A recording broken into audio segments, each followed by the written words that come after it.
എല്ലാവർക്കും സ്വാഗതം. അപ്പോൾ ഇന്ന് നമ്മളൊരു പ്യുവർ വെജിറ്റേറിയൻ റെസിപ്പിയാണ് ചെയ്യാൻ പോകുന്നത്. നമ്മുടെ മാംഗ്ലൂരിയൻ സ്റ്റൈലിലുള്ള ഒരു റെസിപ്പിയാണ്. അവിടുത്തെ ഫേമസ് ആയിട്ടുള്ള ഒരു ഡിഷാണ് കാഡിൽ മണോലി എന്ന് പറയുന്നത്. അതായത് പ്രത്യേകിച്ച് പറയുകയാണെങ്കിൽ നമ്മുടെ കടലയും കോക്കയും അതും കൂടിയിട്ടുള്ള റെസിപ്പിയാണ്. അപ്പം മാംഗ്ലൂരിയൻ എന്ന് മാത്രം പറയാൻ പറ്റില്ല, ബാംഗ്ലൂരൊക്കെ ഉണ്ടായിരുന്ന സമയത്ത് ഞാൻ ഇതുപോലെ ഒരു റെസിപ്പി ചെയ്യാറുണ്ട്. വളരെ ടേസ്റ്റി ആയിട്ടുള്ള സദ്യകൾക്കൊക്കെ പച്ചക്കറി സദ്യയൊക്കെ ഉണ്ടാവില്ല അവിടുത്തെ, അതിലൊക്കെ ഉണ്ടാവുന്ന ഒരു ഡിഷാണ് ഈ സംഭവം. അപ്പൊ നമ്മുടെ പറമ്പുകളിൽ എന്ന് പറഞ്ഞു കഴിഞ്ഞാൽ കോകായ ഉണ്ടായി തുടങ്ങി കഴിഞ്ഞാൽ ഇഷ്ടപ്രകാരങ്ങൾ ഉണ്ടാവും. അപ്പൊ നമ്മളെപ്പോലെ ഫ്ലാറ്റിലൊക്കെ താമസിക്കുന്നവർക്ക് കുറച്ചൊക്കെ തരാം, ബാക്കി നിങ്ങളൊക്കെ ഇങ്ങനെ കറി വയ്ക്കാം. ഇതേപോലെ പല ഡിഷുകളുണ്ട്. നമ്മൾ ചാനൽ തുടങ്ങിയ സമയത്തും കോവക്കായ വെച്ചിട്ടൊരു സൂപ്പർ റെസിപ്പി ഇട്ടുണ്ടായിരുന്നു. അതപ്പോൾ സാധാരണ കോവക്കായ ഇഷ്ടമില്ലാത്തവർക്ക് ആ ഒരു റെസിപ്പി വലിയ ഇഷ്ടമാണ്. അതേപോലെ ഈ ഒരു റെസിപ്പി വളരെയധികം ഇഷ്ടപ്പെടും. അപ്പോൾ നിങ്ങൾ വീഡിയോ മുഴുവനായി കാണാം. വീഡിയോ ഇഷ്ടമായി ഷെയർ ചെയ്യുക, ലൈക്ക് ചെയ്യുക, കമൻറ്റ് ചെയ്യുക. ഇതുപോലത്തെ കുഞ്ഞ് അടിപൊളി റെസിപ്പീസ് നമ്മുടെ ചാനലിൽ വരും. അപ്പോൾ അതൊക്കെ കാണാൻ വേണ്ടിയിട്ട് ഒന്ന് സബ്സ്ക്രൈബും ചെയ്യുക. അപ്പോൾ നമുക്ക് വീഡിയോ. കോവക്കായ ഞാനൊരു 1/2 കിലോ ആണ്. അത് നീളത്തിൽ ഇതുപോലെ ഇങ്ങനെ നുറുക്കിയിടണം കേട്ടോ. ചിലതൊക്കെ ഇതിൽ ഈ പറഞ്ഞ പോലെ ചെറുതായിട്ട് മൂപ്പ് കൂടിയിട്ടൊക്കെ ഉണ്ട്. അപ്പം അങ്ങനെ മൂപ്പ് കൂടാത്ത കോവക്കായ എടുക്കാൻ പറ്റിയ അങ്ങനെ എടുക്കാം. പിന്നെ കടല, ഇപ്പൊ ഈ കടലയ്ക്ക് പകരം, അതായത് ഇത് കറുത്ത കടലയാണ് എടുത്തിരിക്കുന്നത്, നിങ്ങൾക്ക് ചന കടലയും യൂസ് ചെയ്യാം കേട്ടോ. ഞാൻ ഈ കടല 1/2 കപ്പ് എടുത്തിട്ട് കുതിർത്തി ഓവർനൈറ്റ് സോക്ക് ചെയ്തിട്ട് ഞാൻ വേവിച്ച് വെച്ചിട്ടുണ്ട്, നന്നായി വേവിച്ച് വെച്ചിട്ടുണ്ട് കേട്ടോ. പിന്നെ നമുക്ക് സോൾട്ട് വേണം. 1 ടേബിൾ സ്പൂൺ ബെല്ലാണ്, 1/2 കപ്പ് നാളികേരം, കുറച്ച് കറിവേപ്പില, ഒരു കുഞ്ഞു കഷ്ണം പുളി കണ്ട ഇത്ര മതി, 2 വെളുത്തുള്ളി, ഒരു 1/4 ടീസ്പൂൺ കടുക്, ഒരു കുഞ്ഞു കഷ്ണം ഇഞ്ചി, ഒരു സവാള. പിന്നെ നമുക്ക് വേണ്ടത് മുഴുവൻ മല്ലി, ഒരു 2 ടീസ്പൂൺ മുഴുവൻ മല്ലി എടുത്ത് വെച്ചിട്ടുണ്ട്, ഒരു 5 വറ്റൽമുളക്, 1/2 ടീസ്പൂൺ ജീരകം. പിന്നെ വീണ്ടും ഇവിടെ ഒരു 1/2 ടീസ്പൂൺ കടുക്, ഒരു 3-4 വെളുത്തുള്ളി ഞാൻ അരിഞ്ഞിട്ടിട്ടുണ്ട്, അല്ലെങ്കിൽ ചതച്ചെടുക്കണമെങ്കിൽ ചതച്ചെടുക്കാം, ഒരു ചെറിയ സവാള ചെറുതായിട്ട് ചോപ്പ് ചെയ്തിട്ടുണ്ട്, കുറച്ച് കറിവേപ്പില, ഒരു നുള്ള് നമുക്ക് കായം പൊടിച്ചതും വേണം, ആവശ്യത്തിന് വെള്ളം, വെളിച്ചെണ്ണ അല്ലെങ്കിൽ സൺഫ്ലവർ ഓയിൽ. നമ്മളിവിടെ ഒരു പാത്രം അടുപ്പത്ത് ചൂടാക്കാൻ വെച്ചിട്ടുണ്ട്. ചൂടായി കഴിഞ്ഞാൽ നമുക്ക് ഈ വറ്റൽമുളക്, മുഴുവൻ മല്ലി, ജീരകം ഒന്ന് ചൂടാക്കി എടുക്കണം കേട്ടോ.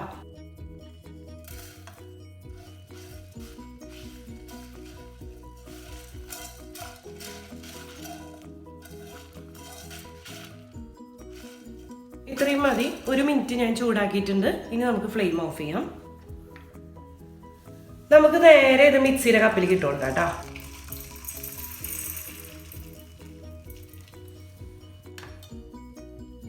നമ്മളിത് എടുത്തു വെച്ച ഈ കറിവേപ്പില അത് ഇതിൻ്റെ കൂട്ടത്തിൽ ഇട്ട് കൊടുക്കുക. കുഞ്ഞ് പുളി എടുത്തിട്ടുണ്ട്, അത് ഇട്ട് കൊടുക്കുക. ഇതെല്ലാം ഇവിടെ ഇട്ട് കൊടുക്കാം കേട്ടോ. നാളികേരം,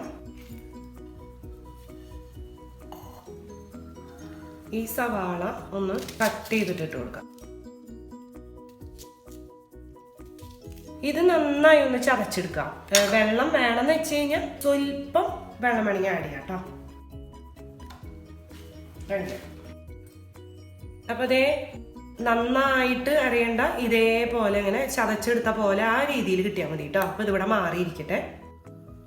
ഇനി നമുക്ക് വീണ്ടും പാത്രം അടുപ്പത്ത് വയ്ക്കാം. അതിലേക്ക് ഞാൻ വെളിച്ചെണ്ണയാണ് ഉപയോഗിക്കുന്നത്, ഒഴിച്ചു കൊടുക്കാം. ഒരു 2 ടേബിൾ സ്പൂൺ വെളിച്ചെണ്ണ.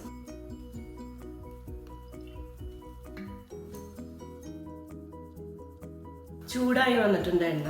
അപ്പൊ നമുക്ക് കടുക് ഇട്ട് കൊടുക്കാം.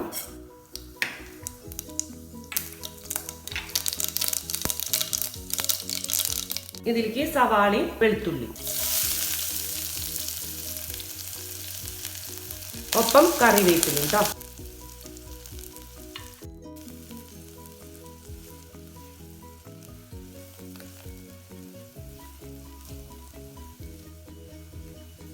ഒന്ന് ട്രാൻസ്ലൂസൻ്റ് ആയി വന്നു കഴിഞ്ഞാൽ നമുക്ക് ഒരു നുള്ള് കായം പൊടി ഇട്ട് കൊടുക്കാം.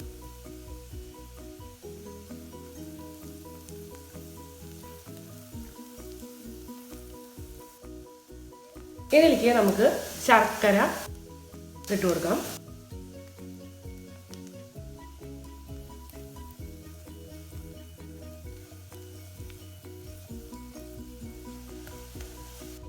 ശർക്കരയും ഒന്ന് ചൂടായി അലിഞ്ഞു വന്നിട്ടുണ്ട്. ആ സമയത്ത് നമ്മൾ കോക്കനട്ട് മിക്സ്ചർ ഇല്ലേ നമ്മൾ അടിച്ചു വെച്ചത് അത് ആഡ് ചെയ്ത് കൊടുക്കാം.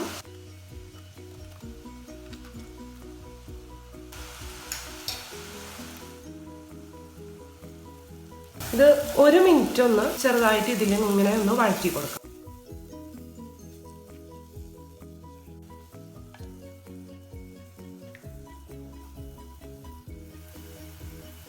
അര ടീസ്പൂൺ ഉപ്പിട്ട് കൊടുക്കാം.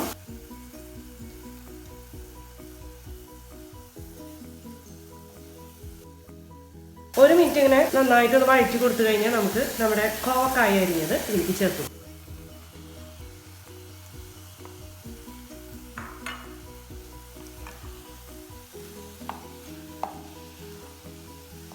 ഞാൻ മിക്സിയിലെ മസാല ഉണ്ടല്ലോ അത് ഞാൻ കുറച്ച് വെള്ളം ഒഴിച്ചിട്ട് ബാക്കി ഒന്ന് മിക്സ് ചെയ്തിട്ട് ഇതിലേക്ക് ഒഴിക്കണ്ടേ. അപ്പോൾ ഒരു 2 ടേബിൾ സ്പൂൺ വെള്ളം മാത്രം ഒഴിച്ചു കൊടുക്കാം. ഫ്ലെയിം കുറച്ച് വെച്ചിട്ട് നമുക്ക് മൂടി വെച്ചിട്ട് വേവിക്കാം.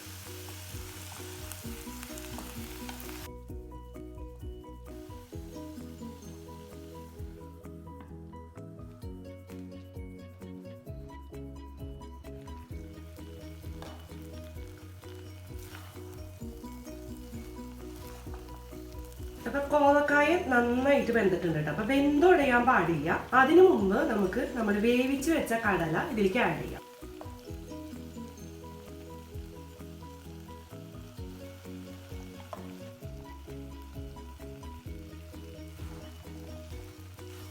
കടല ഇട്ടതിന് ശേഷം നന്നായിട്ടൊന്ന് മിക്സ് ചെയ്തെടുക്കണം. അപ്പോൾ 1 മിനിറ്റോളം ഹൈ ഫ്ലെയിമിൽ വെച്ചിട്ട് വേണം നമ്മൾ ഇങ്ങനെ മിക്സ് ചെയ്ത്, എന്നിട്ട് നമുക്ക് ഫ്ലെയിം ഓഫ് ചെയ്യാം. അപ്പോൾ ഇതാണ് നമ്മൾ പറഞ്ഞ കോവക്കായും കടലയും കൂടിയിട്ടുള്ള ആ റെസിപ്പി. അപ്പോൾ ഇതുപോലെ നിങ്ങൾ ചന കടല വെച്ചിട്ട് നിങ്ങൾക്ക് ട്രൈ ചെയ്ത് നോക്കാം. വളരെ ടേസ്റ്റി ആയിട്ടുള്ള ഒരു ഡിഷാണ്. അപ്പോൾ ഇതേപോലെ നിങ്ങളൊന്ന് ട്രൈ ചെയ്ത് നോക്കാം. അപ്പോൾ അടുത്താണ് ഒരു പുതിയ വീഡിയോ ആയിട്ട് കാണാം. ബൈ.